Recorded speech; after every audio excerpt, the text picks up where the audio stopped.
This bread looks normal, but it hides something inside that will make your mouth water in 3 seconds. Today we're going to make homemade bread, but with a twist that changes everything. And I'm warning you, if you do it wrong, you'll ruin it completely. Pause the video, grab a pen and paper, and write down the ingredients. We're getting straight to the point now.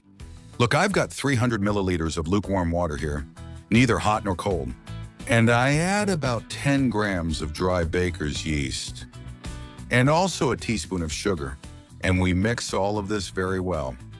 If you want to use fresh yeast, you can, but you need to use 25 grams. The point is to stir it. Keep stirring until it's completely dissolved. This step may seem silly, but it's the first place where a lot of people make mistakes. While the yeast does its job, we mix half a kilo of flour with a teaspoon of salt. You can use all-purpose flour or bread flour. Now that we've mixed it, we add 2 tablespoons of oil. And again, we're going to mix. If you have a large bowl and a spatula, it works great and you'll make less of a mess. Once it's mixed, let's move on to the yeast mixture. And look how good it looks. This foam is what you want to see. Without it, the bread won't rise even if you try to push it. So let's add all this liquid. And this will make our bread fluffy and it will rise. Once you add it, give it a few more turns. Now let's look for a ball of dough, a dough ball. At first, it's a bit hard to mix and it doesn't seem like you could get a dough out of this. But you'll gradually realize that this is starting to look good. But get ready because you have to put in a little work. When you've mixed most of it in the bowl, it's time to get your hands dirty, but make sure to wash them very well before kneading. And when it starts to come off the bowl, finish working it outside the bowl.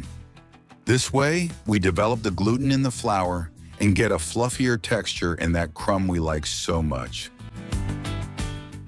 I think I've got this now, so let's get to work. Kneading is very easy, even for beginners. Just press the ball down and stretch it with your hand. See? There's nothing more to it. Aha! There are 2 types of people here. Those who knead well and enjoy it, and those who get the dough stuck to their hands. And the final texture you should have is the one you see here. While you're kneading it, it comes off perfectly, but if you press your fingers inside, it's going to stick a little. That's the perfect texture. All right, I'll give it the final touch and we'll take it to the container from before so it can rise. When it stops sticking to your hands and finally they seem clean, the dough is ready. A trick is to brush the container with a bit of oil so that later it comes off without any problem. And remember to cover it. And now that it's covered, the magic or the disaster begins. This is what we want. If it hasn't doubled in size, something's wrong. So far, everything's normal, but pay attention because now comes the important part. It looks amazing. I uncover it after about an hour, and look what I do. With my hands or a spatula, I separate the edges. And then I transfer it to a silicone mat or parchment paper. It's that easy. Then I divide it into about 8 equal parts. And we add a surprise. And this is the surprise. 4 chorizo sausages. I cut them in half because I'm going to make 8 buns. And now each piece of dough gets its filling. Look, we press down a little gently so we don't take out too much air. And we stretch it a little. Here we're going to take the piece we want for the filling. And we wrap it with this dough. All the folds will always end up on the same side. We press them a little so they seal well. We give it some shape. and the first one is ready. You can put just a little if you're bored, or half a sausage or a whole one. Remember to stretch gently, put the filling on top, fold it, and seal everything you have here. And when you shape it, don't press it, be gentle with it. Careful, because if you don't close it well, the filling will leak out and the drama begins. And remember, leave the folded part facing down since it's less pretty. Yes, a little longer, but it's worth it.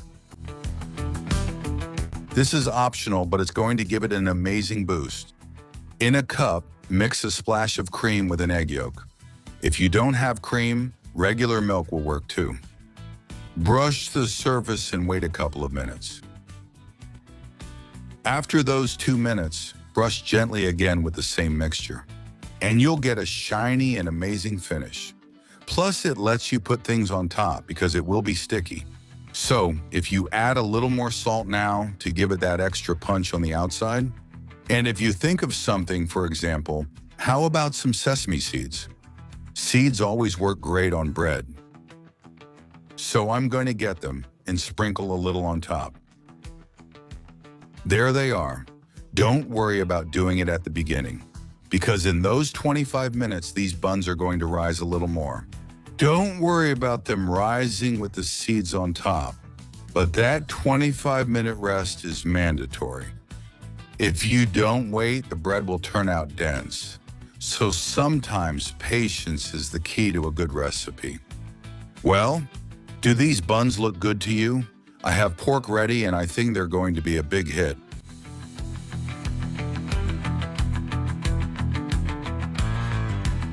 And to keep them from losing their shape, and to make the finishing touch even nicer, take a good knife and make a cross-shaped cut on top, like this. That will allow the bread to breathe a little, and the shape will look nicer. And also, hey, it gives it a unique touch. But make sure the cut is light. Don't go all the way down to the chorizo. But it shouldn't be completely superficial either. I mean, cut a little, so it cuts a few millimeters into the bread. All right, now, with the oven preheated to 180 degrees Celsius or 355 Fahrenheit, we do this trick. We put a baking tray at the bottom of the oven. We pour half a cup of water inside it, and we take these rolls. Look how much they've risen already to the lower middle part of the oven, with heat from both the top and bottom. The oven is on. There's no turning back now. If you're going to ask me if I used the fan, yes, I did. But if your oven doesn't have one, it's not a big deal. It's not that important. Oh my goodness, this looks amazing. A tray of freshly baked rolls, which I recommend you cover as soon as you take it out, so it cools down evenly. After a few minutes, you can enjoy them. Look, isn't it wonderful? Don't tell me it's not good, it's perfect.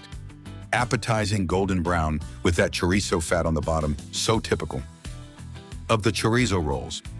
And with a sign that I see that says, "Eat me."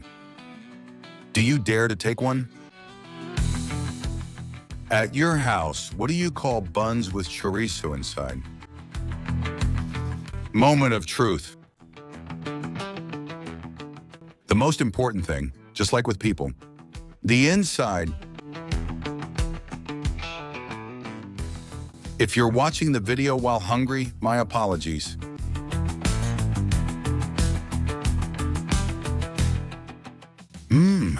This can't be legal.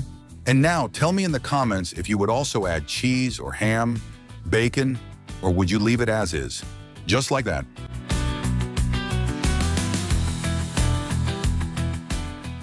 And if you like simple recipes that turn out like this, stay tuned because the next one will be even better.